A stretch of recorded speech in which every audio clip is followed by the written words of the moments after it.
Hello, bonjour, buongiorno, and welcome to your new Bonner Private Wines video brought to you by the best wine club in America. Time for me to introduce you to the 3 traditional Italian wines from your new 2025 Italian collection. Last week we talked about the 3 wines that are made in a more modern approach using French grapes, Pinot Noir and Cabernet. Today we're going to be tasting together vinos that represent classic Italian styles and made using old, pure and typical northern Italian grapes that you hardly find ever grown anywhere else in the world outside of Italy. So let's get exploring, let's get tasting, let's get enjoying.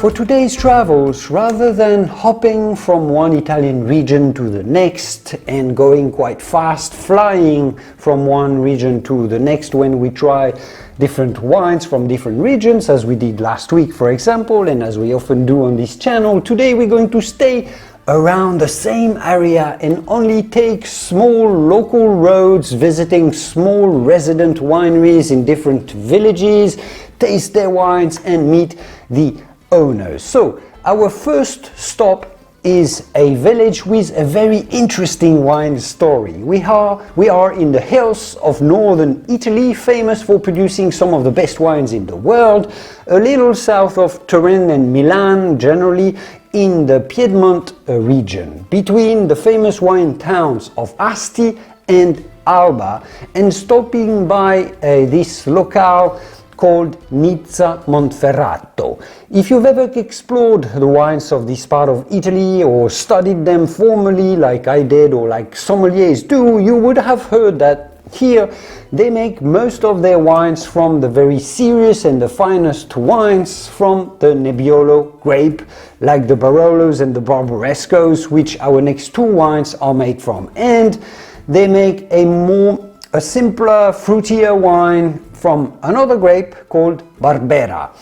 That's the 2 main styles of red wines that they have. But this village of Nizza this wine came from is and has been known for decades for making the finest Barbera wines in this area. So much so that they had their own appellation that was called Barbera d'Asti Superiore Nizza, the superior wines from Nizza, this village, promoted to a DOCG appellation in 2014, so 10 years ago roughly, the top level appellation in the Italian wine system ranking, recognizing that this village has a top quality wine name in Italy. So a village known for Barbera wines, which are normally just very easygoing fruity wines, but those are fine wines from Barbera. So here we're meeting with a family and a local producer who has been growing vines and grapes since the early 19th century for at least 5 generations, the Perfumo family, or Perfumo, and their Cascina Perfumo winery. This is their flagship Nizza wine called Carlo Magno, after the French Emperor Charlemagne, who ruled over the whole of Europe and this part of Italy. It is made from 100% Barbera grapes, as we talked about, and aged for 24 months in a combination of oak vats and stainless steel tanks. Let's get tasting.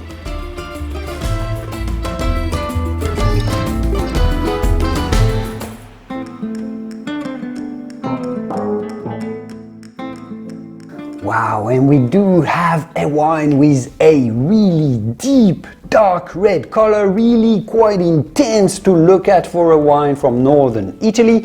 Yes, the Barbera grape does produce concentrated wines with healthy color, intensity and quite some tannins. This is no exception, really deepened by both, if you look at the rim, purple hues, a bit of orange hues as well, so it's really profound looking. But what does it smell like? Let's find out. Oh, wow. Wow. Wow, yeah. Lovely notes of wood smoke at first and plenty of deep dark aromas of dark chocolate, dark roast, coffee as well, dark caramel. It smells sweet and toasty and smoky all at the same time, and I really love these depths.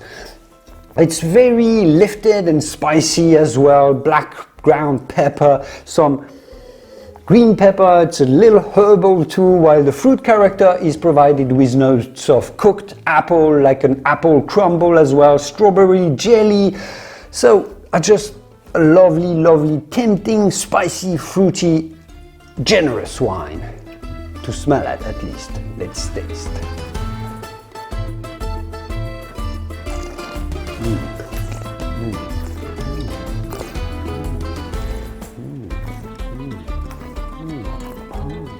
Wow, excellent. This is one of the most interesting and captivating Barbera wine I've ever experienced. In Piedmont, in northern Italy, the Barbera grape and Barbera wine is the more joyful wine, fruitier, more ample as well than the Nebbiolo that is a bit tighter. But sometimes it's just a simpler wine too, which we love it for, but in this case, well, this is really complex and deep. You'll notice how mouth-filling and oily the texture is with those dense tannins. The wine really coats your palate with silk, smooth tannins. Flavors are a combination of cooked fruits, cooked berries, tons of mixed spices as I described on the nose, and all those notes of torrefaction, cocoa, cacao, oak. I really enjoy how all of these flavors are combined in a sweet, savory amalgamation, opulent but complex and smooth. There's an awful lot happening in this wine when you taste. For a Barbera in particular, it's incredible. So the Nizza appellation is supposed to be the best expression of Barbera. And yes, I can understand why. This wine is the perfect demonstration of that, and I'm so glad you can actually experience it. A wine for all your generous dishes, for anything tasty and rich, the cheese, charcuterie, prosciutto, grilled meats, a perfect food-friendly wine for everything tasty and meaty and or cheesy, which leaves you with quite a few different options. It's perfectly ripe and matured for it as is. I would definitely enjoy it now and within the next 3 to 5 years.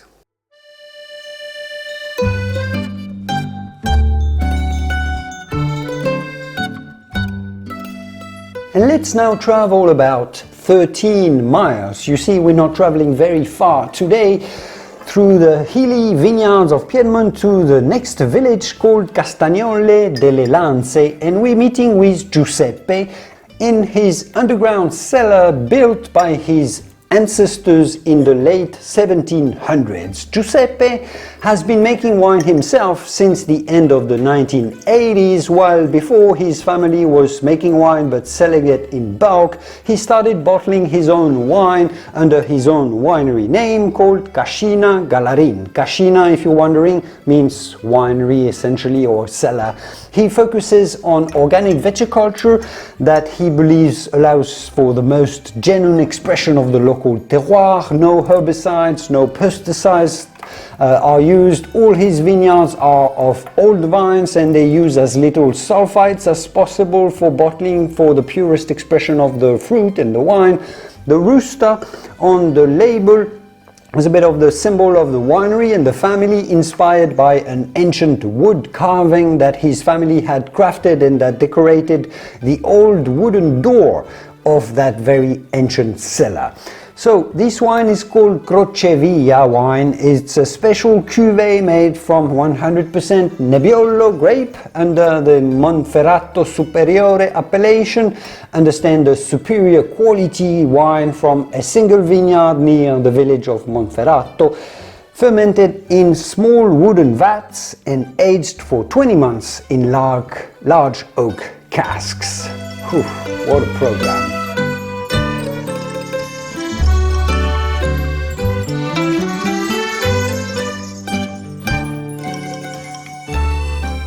And you'll see that this is a wine with a somewhat lighter color intensity, as is often the case with Nebbiolo. The intensity of these wines is not in their appearance, how they look, or the color concentration, it is in the flavors and the aromas. They don't necessarily look impressive, but they taste powerful. So we have some orange hues here, evoking some complexity and a bit of evolution as well. But let's smell. Oh, yum. Yes, indeed. Yes, this wine smells extremely tasty, very fruity and generous, with a combination of fresh and cooked fruits here. I love how it smells. It makes me salivate. Like, it smells generous, sun-ripe, purple plums is what comes to my mind when I smell it. It reminds me of biting in a generous, sweet purple plum, and I love that. I think there's a red currant berries as well, tiny acidic berries, a little star anise, some white pepper, peppermint, quite minty, cooked strawberries as well. It's a little buttery too, so there's a lot happening, a lot to smell. Every aroma is interesting, fruity, spicy, delicate, yet punchy, absolutely fascinating to explore. But let's see how it tastes like, what the palate is like.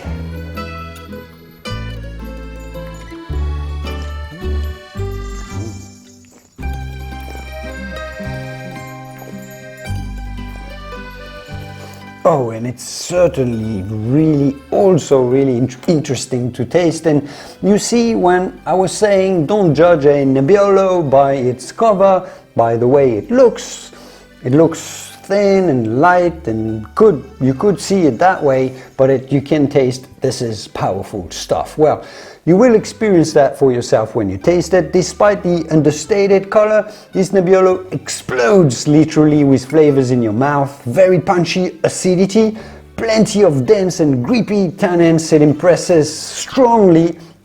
Huge burst of plum flavors with these acidic berries, spices like clove and nutmeg. I absolutely adore the finish that tastes like anise, laurel leaves. It's a little herbal, like herbal candies, you could say. It's very hard to describe to me because it's a bit of a combination of odd flavors that don't necessarily make sense when you describe them, but when you taste them, it absolutely makes sense as a wine. These spices, the fruits, the jellies, the flowers, the herbal characters, the herbs, may not sound like it should all come together.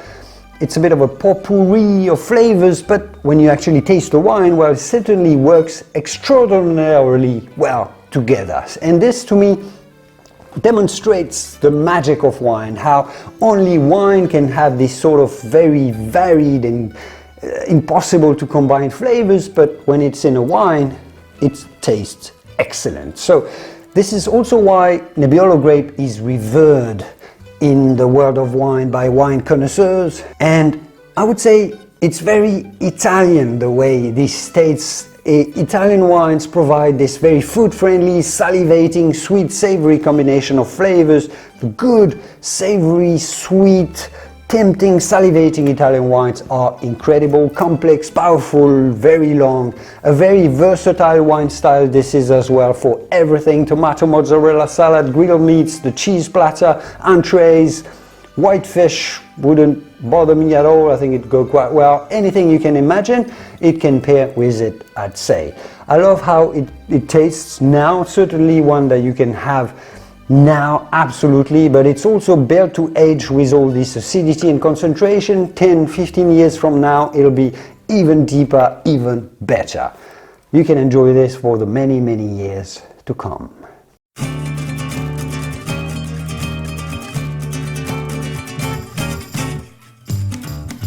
And let's now take another small hilly country road through the famous wine village of Barbaresco and through the famous wine town of Alba that you would have heard about.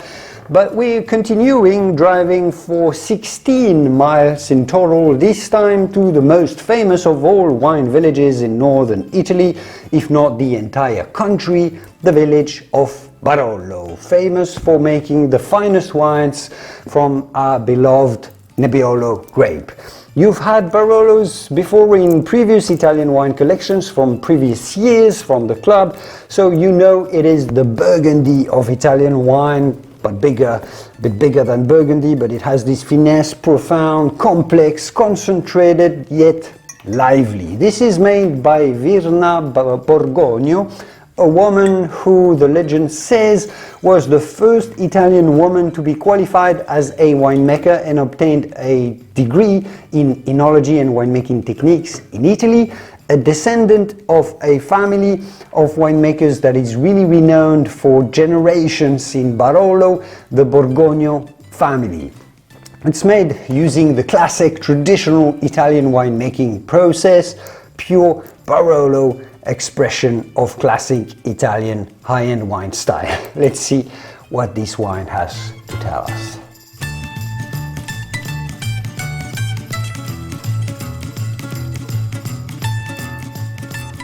And we have a similar looking wine here to our previous vino, quite a relatively light color like Nebbiolo is, although quite a bit deeper here with a little more orange hues and a little less red perhaps, so it's slightly older, which could explain why it's a little more orange, but there's more color intensity, but it's the same general type of appearance. Let's sniff.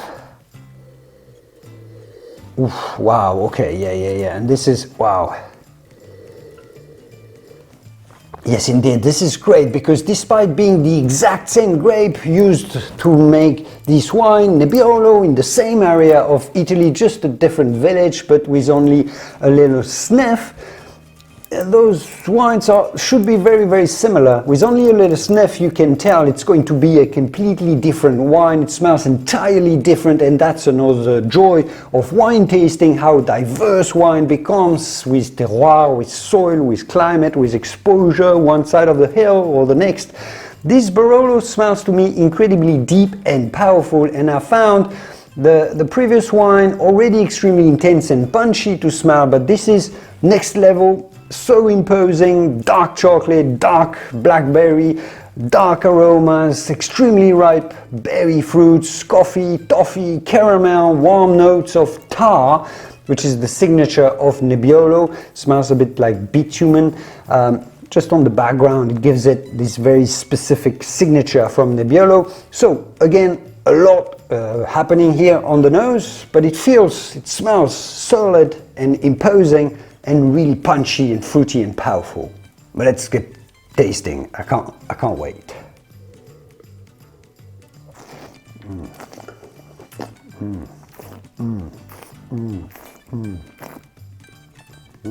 Whoa. And similarly, the palate is very, very, very impressive, very intense. I always forget in between I taste Barolo's wines, how intense and impressive they are. I don't taste Barolo wines all that often, every few months, let's say, and every time I get impressed again and again at how concentrated they are, despite being underwhelming looking at sometimes. You'll see that we have a similar tasting experience to the previous wine, somewhat light initially with zingy acidity, plenty of acidic berries, herbal spices at first, before the grapey tannins kick in and capture your taste buds, and then the wine explodes with massive flavors of ripe berries, huge dark chocolate, the coffee really, really ripe and exuberant. It's bitter, it's extremely smooth as well, but it's also compact and dense and insanely long. And it goes all over the place with mixed flavors that all make sense as a whole. Like, there's plenty of flavors coming and exploding in your palate, but when you taste it, it feels like a whole. It feels really, really well made. I mean, yeah, you'll have to taste it to really experience what I'm talking about. But it's just like our previous wine that was already so good and powerful, but this one is cranked up tenfold. It's bigger, it's better, it's deeper, it's smoother, it's more explosive. And this is the magic of Barolo, generally considered the best village, the best appellation for Nebbiolo, and it proves it definitely here. Again, one of the most versatile styles of wines in the world when it comes to food pairing. Gorgeous wine to have now, it's ready, doesn't need that much longer in the bottle, but it certainly can have a huge aging potential as well. What a wine. And here you have it, we're finishing on that really high note. Your entire Italian wine collection for 2025 from the club introduced to you with some detail. Again, what a journey, what a diversity we brought to you. I loved how we combined the newer approach of modern winemaking in Italy with those beautiful wines that are crafted from international grapes for French origin, the Pinots and the Cabernets, as we talked about last week, and those three wines that were inherited from the most classic winemaking tradition and ancestral wine styles from the best wine region in Italy, and we know how old tradition is in northern Italy. I hope you enjoyed learning about those vinos. I certainly enjoyed tasting them, and I'm sure you will too. Take care, and I will see you soon in the wonderful world of wine. Cheers, arrivederci, ciao ciao.